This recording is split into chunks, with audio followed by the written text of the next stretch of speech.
خوش آمدید، ایک بار پھر آپ کی خدمت میں حاضر ہیں یوم عاشور کے حوالے سے آج کی یہ خصوصی نشریات محرم الحرام کی خصوصی نشریات پے کرے صبر و رضا کے ساتھ جو آپ دیکھ رہے ہیں ٹی وی ون پہ، اور موجود ہیں ہمارے ساتھ علماء کرام، ثنا خواں منقبت بھی پڑھ رہے ہیں، نوحہ خوانی بھی ہو رہی ہے، اور ساتھ ساتھ ہم موجودہ دور میں ہم کس طرح سے واقعہ کربلا سے کچھ سیکھ سکتے ہیں اور اس پر عمل کر سکتے ہیں، اس پر گفتگو ہو رہی ہے۔ وقفے پہ جانے سے پہلے کلام اور کلام کے بعد ہمارے اسکالرس کی جو گفتگو تھی اس میں ایک نقطہ بہت اہم ہے، اور وہ ہے نقطہ دیندار طبقے کے لیے، کہ اگر کوئی خانقاہ کا پیر، کوئی بہت بڑا عالم، بہت بڑا مفتی، صاحب منبر، جو سب ہمارے لیے قابل احترام ہے، وہ یہ سمجھتے ہیں کہ نماز کے معاملے پر مجھے کوئی رخصت ہے، یا احکام شریعت کے معاملے پہ مجھے کوئی رخصت ہے، یا اخلاق کے معاملے پہ مجھے کوئی رخصت ہے، یا ہدایت نہ دوں صرف منصب پہ بیٹھا رہوں اس پر مجھے کوئی رخصت ہے، تو وہ پہلے کردار حسینی کو دیکھ لیں۔ آپ کی خانقاہ حسینی خانقاہ سے بڑی نہیں ہے، آپ کی مسند مسند حسینی سے بڑی نہیں ہے۔ جو کچھ امام حسین نے کیا آپ کریں گے تو اس مسند کے قابل ہیں۔ جیسے زندگی انہوں نے گزاری ویسی زندگی آپ گزاریں گے تو آپ کے معتقدین آپ کے پیچھے ہیں۔ جیسی شہادت کو امام حسین نے سینے سے لگایا وہ جذبہ آپ میں ہے تو پھر آپ اس ذمہ داری کے اہل ہیں، ورنہ میں بہت ہی ادب کے ساتھ کہتا ہوں، اگر کوئی یہ سمجھتا ہے کہ نام کے آگے کوئی منصب لگ جائے، پروٹوکول کے لیے کوئی لقب لگ جائے، اور میں یہ سمجھوں یا کوئی یہ سمجھے کہ میری درگاہ سب سے بڑی، میری خانقاہ سب سے بڑی، میری مسند سب سے بڑی، میرا سلسلہ سب سے بڑا، یہ سلسلہ مسند خانقاہ اور درگاہ اس وقت سب سے بڑی ہوگی جب آپ کے کردار میں کردار حسینیت کی جھلک نظر آئے گی۔ کربلا کے واقعے کے بعد کیا حالات ہوئے اس پر ڈاکٹر صاحب ذرا روشنی ڈالیں، اور پھر آج تک اس کو لے کر جائیں کہ کس طرح سے ہر طبقہ، خواتین ہوں، بچے ہوں، بوڑھے ہوں، جو ان پڑھ ہیں وہ بھی، جو پڑھے لکھے ہیں وہ بھی، جو عالم ہیں، جن کے پاس مائک ہے، جن کے پاس قلم ہے، ان سب کی ذمہ داری کیا آتی ہے اس میں؟ یہ بہت اہم نقطے کی طرف آپ نے اشارہ فرمایا۔ واقعی حضرت امام حسین علیہ السلام کے شہادت اور قربانی کو جب دیکھتے ہیں تو امام نے جن لمحات کے اندر دین اور اسلام اور توحید کو پیش نظر رکھا، پھر اس کے بعد کسی اور کے لیے کوئی گنجائش باقی رہتی نہیں ہے کہ وہ اپنے آپ کے حوالے سے یہ کہیں کہ نہیں میں اس چیز سے بری الذمہ ہوں۔ کہ امام علیہ السلام کی شہادت سے ایک درس ہمیں یہ ملتا ہے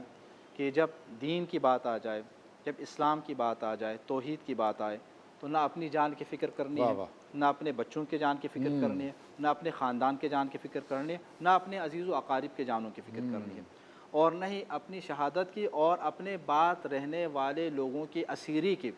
سب سے مقدم کیا ہے؟ وہ اسلام ہے، اسلام کو پیش نظر رکھنا ہے، اس لیے کہ اسی اسلام کی خاطر انبیاء کرام نے قربانی دی تھی، اور اس قربانی کو بچانے کے لیے امام حسین علیہ السلام نے قربانی دی۔ واقعی کربلا کے بعد کے حالات کے حوالے سے آپ نے پوچھا، ابھی تھوڑی دیر گفتگو بھی ہو رہی تھی، جس طرح شاہ صاحب نے وہ فرمایا خواتین کے اس کے حوالے سے، حضرت بی بی زینب کبریٰ سلام اللہ علیہا کی قربانی کا آغاز ہوتا ہے اور آپ کے جہاد کا آغاز ہوتا ہے، چونکہ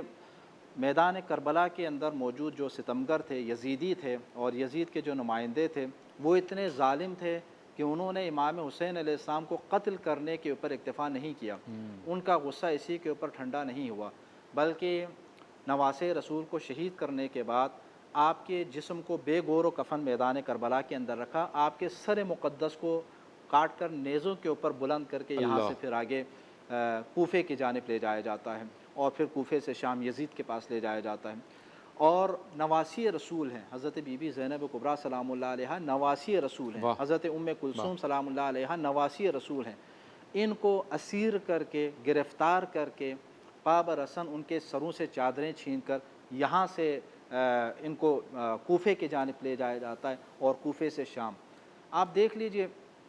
یزید نے یہ چاہا تھا کہ امام حسین علیہ السلام کا کام اسی طرح کربلا کے میدان میں ختم ہو جائے، اور ان کا پیغام بھی اسی کربلا کے میدان کے اندر دفن ہو جائے، وہ پیغام آگے نہ پہنچے۔ حضرت ثانی ہزارہ حضرت بی بی زینب کبریٰ سلام اللہ علیہا امام حسین علیہ السلام کے پیغام کی علمبردار بن کر وہاں سے نکلی ہیں، اور وہ تو یہ سمجھ رہے تھے کہ ہم ان کو اسیر بنا کر لے کے جا رہے ہیں، لیکن جناب زینب کبریٰ نے اس موقعیت سے فائدہ اٹھایا۔ آپ نے کوفے کے اندر بھی پیغام حسینی کو پہنچایا، امام کی مظلومیت کا پرچار وہاں پر کیا، اور کوفے سے شام تک جس جس منزل سے آپ گزریں وہاں آپ نے امام حسین علیہ السلام کی مظلومیت اور یزید کے ظلم کو وہاں پر آپ نے آشکار فرمایا۔ کیا بات ہے۔ اور جو یزید وہاں پر اس قافلے کے پہنچنے کے دوران باقاعدہ خوشیاں منا رہا تھا، پورے شام اور دمشق کے اندر اس نے خوشیوں کا اعلان کیا ہوا تھا، حضرت زینب کبریٰ سلام اللہ علیہا کی جد و جہد اور پیغام رسانی کی وجہ سے وہ یزید اتنا رسوا ہو جاتا ہے، آخری دنوں میں اتنا رسوا ہو جاتا ہے کہ اس شہادت کو ابن زیاد کی گردن پر ڈالنے کی کوشش کرتا ہے، اور کہتا ہے کہ خدا لعنت کرے ابن زیاد کے اوپر کہ اس نے امام حسین کو شہید کیا۔ یعنی یہ حضرت بی بی زینب کبریٰ سلام اللہ علیہا کی کامیاب پیغام رسانی تھی کہ آپ نے اس طرح یزید کے سر کو کہ جو تکبر اور غرور کی وجہ سے بہت اکڑا ہوا تھا اس کو جو ہے جھکنے پر مجبور کر دیا، اور ابتدائی دنوں کے اندر امام حسین علیہ السلام کے سر مبارک کے ساتھ بھی وہ گستاخی کر رہا تھا، اور حضرت زینب کبریٰ نے شام کے اندر وہ پیغام آپ نے پہنچایا، یعنی ظلم کا سلسلہ جس طرح سے جاری تھا، یہاں فکری جنگ بھی جاری تھی۔ بالکل ایسے، اور اس کے بعد پھر مسلمانوں نے الحمدللہ اہل ایمان نے امام حسین علیہ السلام کے ذکر کے تذکرے کو زندہ رکھا، اور یہ سلسلہ آج تک ہے۔ جاری ہے۔ تو یہ گویا کہ یہ پیغام دے رہا ہے کہ جب بھی کسی دور میں بھی کوئی یزید اگر سامنے آئے اور لوگوں کے اوپر ظلم و ستم کرے، اسلام کو اگر مٹانے کی اگر کوشش کر لے، وہ چاہے بظاہر ہمارے اپنے درمیان میں سے ہو جس طرح خود یزید تھا، یا پوری دنیا کے اندر جس طرح آج آپ دیکھ رہے ہیں کہ سویڈن کے اندر قرآن کریم کی بے حرمتی کرنے کی کوشش کر رہے ہیں، تو ایسے ظالموں کے خلاف امام حسین علیہ السلام کا کردار جو ہے وہ پیش کرتے ہوئے مسلمانوں کو سامنے آنا چاہیے، اور ظلم و ستم کے خلاف آواز بلند۔ امام حسین علیہ السلام کی سیرت سے سب سے بڑا جو پیغام ہم لے سکتے ہیں وہ یہ ہے کہ ظالم کے مقابلے میں خاموش نہیں رہنا، ظلم کے خلاف جو ہے وہ آواز بلند کرنی ہے، چاہے اس آواز بلند کرنے کے راہ میں آپ کو قربانی ہی کیوں نہ دینی پڑے۔ شاہ صاحب، پیغام یوم عاشور محرم الحرام واقعہ کربلا پر۔ دیکھیے، ہمارے سب سے پہلے تو ہمارے گھر کے بچے کو یہ معلوم ہونا چاہیے کہ امام علی مقام امام حسین رضی اللہ تعالیٰ وردہ عنہ فارق حق و باطل ہیں۔ آپ نے حق اور باطل کے درمیان فرق کیا۔ ہم اپنے بچوں کو کربلا کا یہ پیغام دیں کہ امام حق کا داعی ہے، امام حق کا امام ہے، اور امام کے مقابلے میں جو بھی آیا وہ باطل پر ہے۔ اور دوسرا، ہم اپنے بچوں کو یہ پیغام دیں کہ ہم نے امام کی سیرت کو اپنانا ہے، جو کچھ امام نے کر کے دکھایا ہے کربلا میں وہ ہم نے کر کے دکھانا ہے۔ اور تیسری بات کہ ہم اپنی بچیوں کو، اپنی بیٹیوں کو، اپنی بہوؤں کو اور اپنے گھر کی خواتین کو یہ پیغام دیں کہ جس طرح پیغمبر زادیوں نے، آقا زادیوں نے نبی پاک علیہ الصلوۃ والسلام کے دین کی سربلندی کے لیے امام حسین کا ساتھ دیا، اسی طریقے سے ہمیں دین کی سربلندی کے لیے اور شریعت مطہرہ کے پرچم کو بلند کرنے کے لیے ہماری خواتین کو بھی پردہ داری اور حیا داری اور اسی طریقے سے شریعت کی پاسداری کا خیال رکھنا ہوگا۔ اور آخری بات میں پھر یہاں پر یہ ضرور عرض کروں گا کہ جو لوگ بڑی بڑی دیگیں چڑھا کے اور بڑے بڑے یہ حلیم کی دیگیں پکا کے اور دیگر وہ نیاز اور نظر و نیاز کر کے، میں اس کا انکار نہیں کرتا، اپنی محبت کا اظہار کرتے ہیں، میں یہ سمجھتا ہوں کہ قیامت کے دن ان سے ضرور پوچھا جائے گا کہ تمہارے لنگر سے دوسرے لوگ تو کھاتے تھے، لیکن سیدہ کی بچیاں لوگوں کے گھروں پہ جھاڑو لگاتی تھیں، سیدہ کی بچیاں لوگوں کے گھروں پر پوچھے لگاتی تھیں، سیدہ کی بچیاں کنواری اپنے گھروں میں بوڑھی ہو گئیں، تم نے ان کی شادی کے لیے بندوبست نہیں کیا، اور سیدہ کے بچے جو ہے وہ بھوکے اور پیاسے، بھوک اور افلاس کا شکار رہے، تو تم نے ان کے لیے کچھ کیوں نہیں کیا، یہ ہم سے پوچھا جائے گا۔ تو عاشور کا ایک پیغام یہ بھی ہے کربلا کا کہ خدارا اپنے محلے، اپنے گھر اور اپنی بستی میں سادات کا تعین کریں جو آپ کی مدد کے منتظر ہیں، اور جا کر غلاموں کی طرح ان کی بارگاہ میں نذرانہ عقیدت ضرور پیش کریں۔ کیا بات ہے۔ پیر نصیر الدین نصیر کا ایک کلام ہے جس کے 4 اشعار بہت ہی خوبصورت ہیں آج کے دن کے حوالے سے۔ فرماتے ہیں، دلیل اس سے ہو بڑھ کر کیا شہیدوں کی طہارت کی، دلیل اس سے ہو بڑھ کر کیا شہیدوں کی طہارت پر کہ میت دفن کی جاتی ہے، نہلائی نہیں جاتی۔ یعنی ان کی طہارت کی اس سے زیادہ دلیل اور کیا ہوگی کہ ڈائریکٹ دفنائی جاتی ہے، غسل کی ضرورت ہی نہیں ہے۔ واہ واہ واہ۔ پھر فرماتے ہیں میدان کربلا سے متعلق، تماچے مار لو، خیمے جلا لو، قید میں رکھ لو، علی کے گل رخوں سے بوئے زہرائی نہیں جاتی۔ یعنی ایسی خوشبو ہے علی اور زہرا کے بچوں میں کہ چاہے تم بظاہر خاک آلود کر دو چہرے کو، لیکن وہ خوشبو زہرائی نہیں جاتی۔ فرماتے ہیں حسینیت کو پانا ہے تو ٹکر لے یزیدوں سے، حسینیت کو پانا ہے تو ٹکر لے یزیدوں سے، یہ وہ منزل ہے جو لفظوں میں سمجھائی نہیں جاتی، یہ وہ منزل ہے جو لفظوں میں سمجھائی نہیں جاتی۔ اور فرماتے ہیں وہ جن چہروں کو زینت غازائے خاک نجف بخشے، دم آخر بھی ان چہروں کی زیبائی نہیں جاتی۔ اللہ، جتن یعنی کوشش، ناکام کوشش، جتن ہر دور میں کیا کیا نہ اہل شر نے کر دیکھے، جتن ہر دور میں کیا کیا نہ اہل شر نے کر دیکھے، مگر زہرا کے پیاروں کی پذیرائی نہیں جاتی، اور قیامت تک نہیں جائے گی انشاءاللہ۔ یہ وہ چند جملے، چند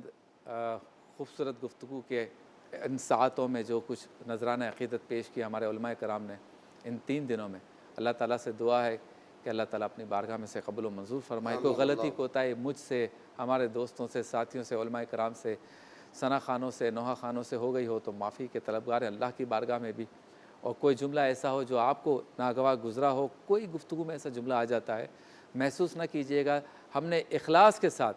صرف امام علی مقام کو نذرانہ عقیدت، خراج عقیدت اور خراج تحسین پیش کرنے کے لیے نشریات کی ہے۔ اللہ تعالیٰ آپ کا حامی و ناصر ہو۔ اپنی دعاؤں میں ہمیں بھی یاد رکھیے گا۔ اختتام پر کلام، اور کلام کے بعد آپ سے اللہ حافظ۔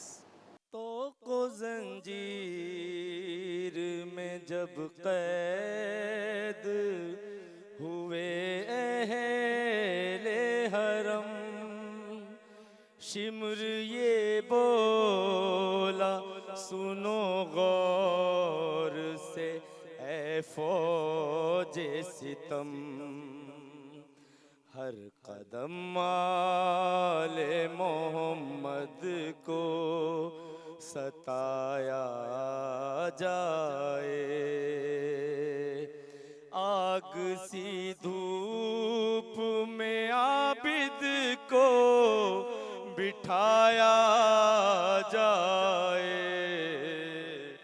ہر قدم آل محمد کو ستایا جائے، چاہے کچھ بھی ہو مگر سونے نہ پائے عابد، چاہے کچھ بھی ہو مگر سونے نہ پائے عابد، اونگنے پر اسے دروں سے جگایا جائے، آگ سی دھوپ میں عابد کو بٹھایا جائے، ہر قدم آل محمد کو ستایا جائے،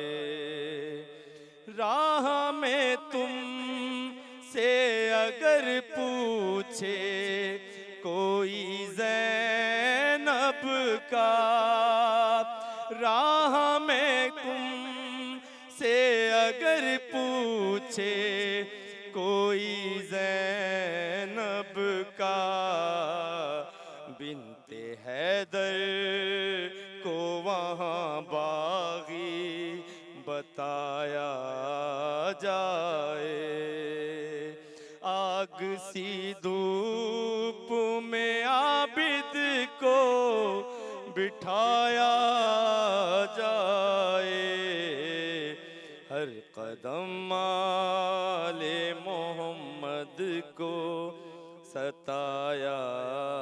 جائے،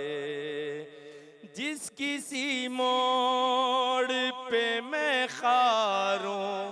کا مجمع آئے، جس کسی موڑ پہ میں خاروں کا مجمع آئے،